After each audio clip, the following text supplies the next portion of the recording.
Well, hello. Here we are once again with another episode of Your Success at Last. DNA, the daily needed actions, a daily dose of necessary attitude adjustment. I'm your host, Mr. Tracy, the Ace Brinkman. You're that little ace up your sleeve. I know. Gosh, man, you sound like a campy old salesman, one of those old radio guys. Well, I'm old. What can I say? I grew up with those old radio guys. How you doing? Welcome back. Pull up a chair, kick up your feet, get your favorite beverage in your hand, and let's chat a bit. You know,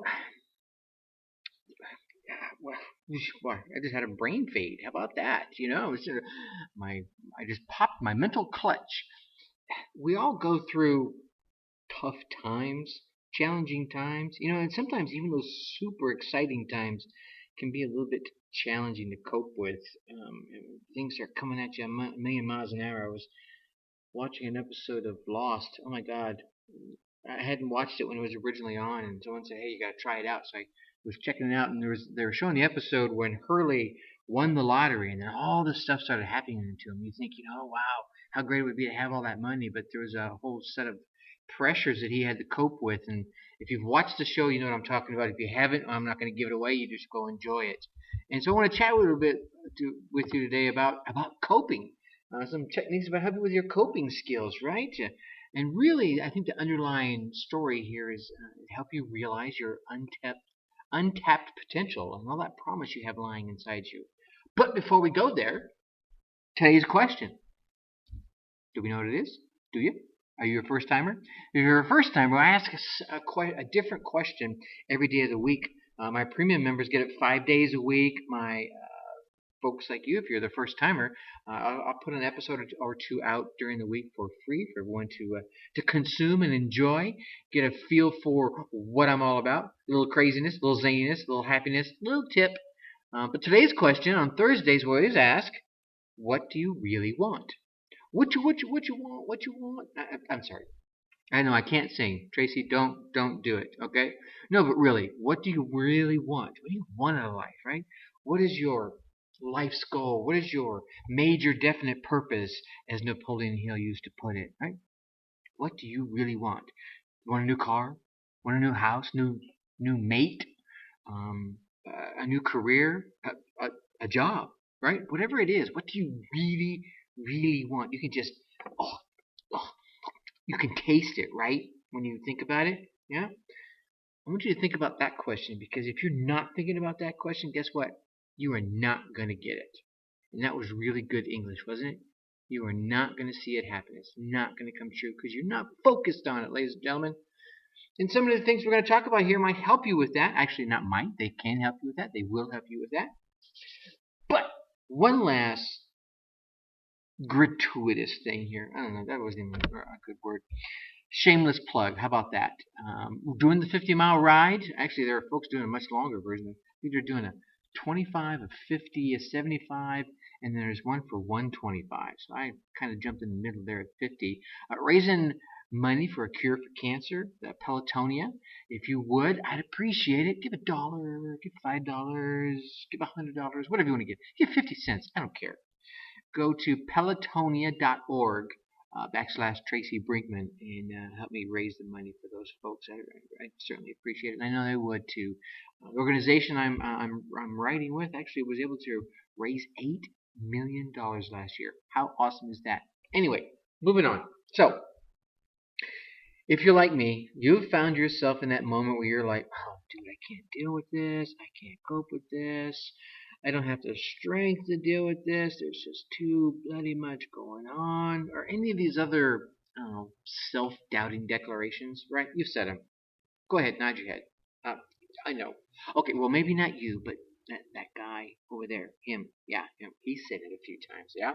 Yeah, well, let's be honest. It's really kind of natural to succumb to the stresses of life, right? I mean, things happen. You get bogged down. You start believing, and maybe even it's just for a split second or a day or a week or a month, you kind of start believing you're incapable of passing this new challenge, whatever the other, maybe multiple challenges that life is throwing at you. But here's the thing. You really have to give yourself the benefit of the doubt. You got to step back and say, yeah, I can deal with this. Because it's crucial, critical, very, very important. Follow me here. For you to achieve some peace of mind in order to have the self-confidence that says, I can deal with it. I just need some coping skills. You know what? I heard about this great guy with this podcast. Your Success at Last DNA. He was going to share some tips. Let me go find that podcast and share some tips. Oh my goodness. Welcome to the tips. If you're not sure whether you have the skills or where to find them, I want to give you these 4 tips on helping you develop them and pull them out of hiding. Because here's the thing. Most people, everyone I've met, save maybe 1 or 2, and I've met a lot of people in my 50 years on this planet, have the skills. They just don't use them. They've gone into some automatic mechanisms of hiding, pulling the virtual covers up over their head or sticking their proverbial head in the sand, right? Got to be a little bit real. So here, tip number 1. Weigh all the possible outcomes. I mean, right, how real is that, right? Stop and consider all the possible outcomes of whatever the rough situation is. What's the worst that could happen? How have you handled the worst that could happen in the past, right? If you're sitting there thinking, someone just told you, yeah, you could possibly have cancer. What's the worst possible outcome? Well, you could have to go through chemo and lose your hair. And if you're like me, you're already losing your hair. That's no big deal. Well, you could die, right? Now you got to start looking at other things. Oh. Now, of course, that's a real extreme example. Probably not a great example to go with. You're worried about losing your job. What's the worst thing that could happen? You'd lose your job. What would you have to do then? I have to go get a new job. Well, okay, you've made it through that. This is the first job you ever lost? A lot of us know. I've lost a couple. So obviously, you've made it to see another day. You've made it through situations in the past. And I'm using some real, high-end examples, extreme examples. If I tell my spouse this, they're going to be mad at me. Have they been mad at you before? Yeah. Do they respect you for telling the truth? Probably not at the moment, but they definitely appreciated it in the long run. So you got to get through the tension and this discomfort. It kind of comes with a tough situation, and it's enough to drive you up the wall. But if you really look at all the possible outcomes, you'll likely find that your apprehension is playing a higher number than it's really going to happen. I mean, what's the odds of you being diagnosed with cancer, right? And then if you do, I could die, right? Well, okay. What's the odds of you losing your job? Well, if you're hosing up a lot, the odds are good. Maybe you stop hosing up. Ooh, yeah, there you go. That will build your confidence. See, when you determine that the outcome is more manageable than your thoughts, you can allow yourself a little bit of space, a little breath, a little breathing room, right? To step back and relax and tackle the challenge for what it really is. And know that you can do it. Okay? So that's number 1. Weigh all the possible outcomes. Go ahead and think for a moment, worst case scenario, and then step back and think, all right, well, this is probably more realistic here. All right, so that brings us to, I'm going to give you the woo-woo warning. Because number 2 is maintain spirituality. And this could mean different things for different folks. I want you to maintain your connection to your spiritual side, because this is a great way to help you achieve that peace of mind to cope with whatever rough patch you're going through.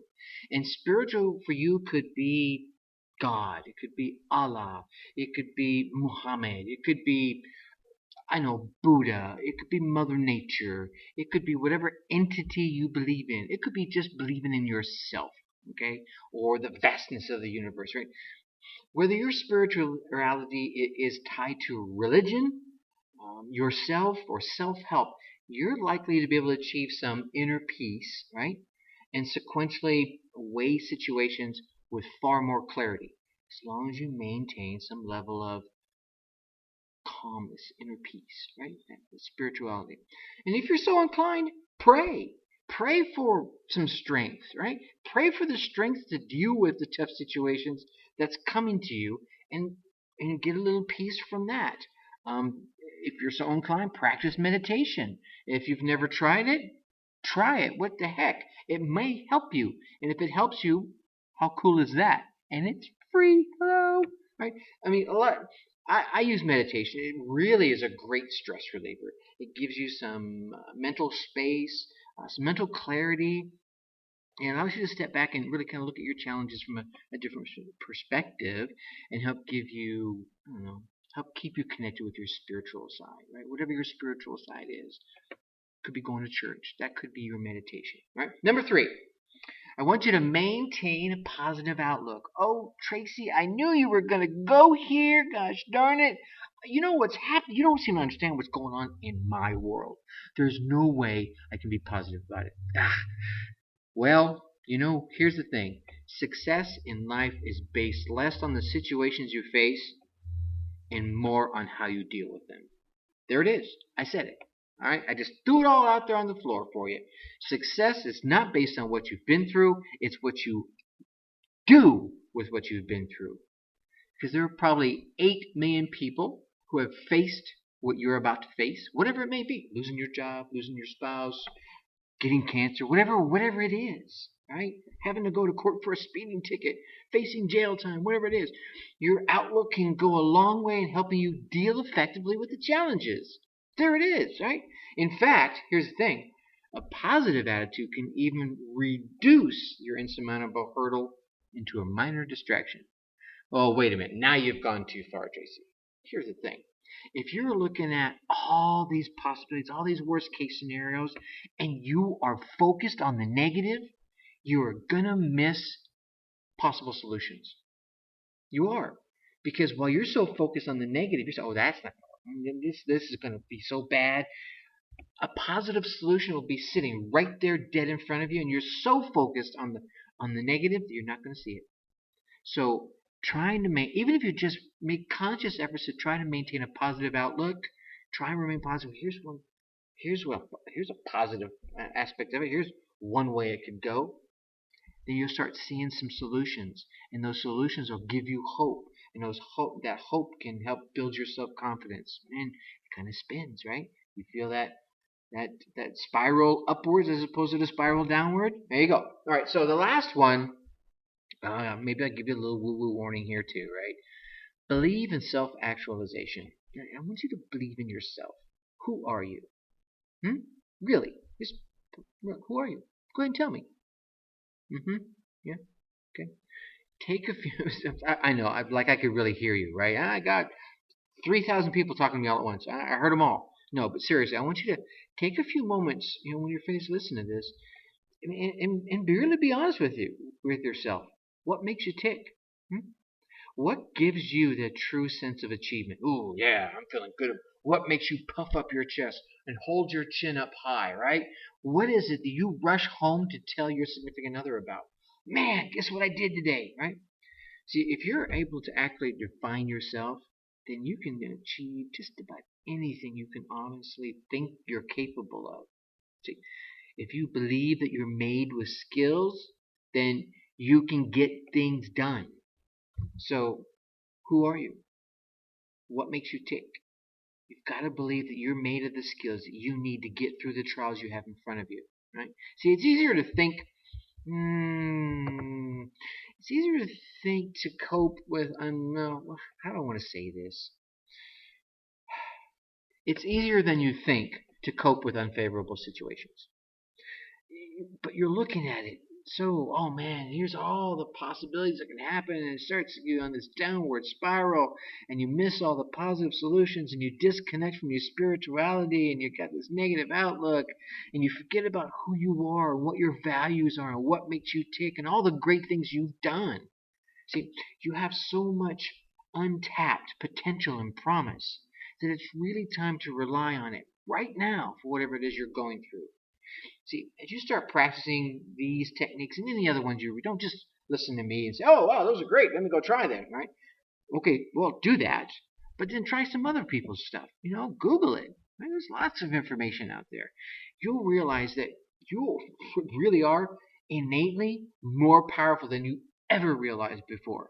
And after a while, you'll discover that absolutely nothing is dire enough to force you to break. How would that feel? And with that, I'm going to leave you like I always do. Think successfully. Take action. You can cope. Trust me.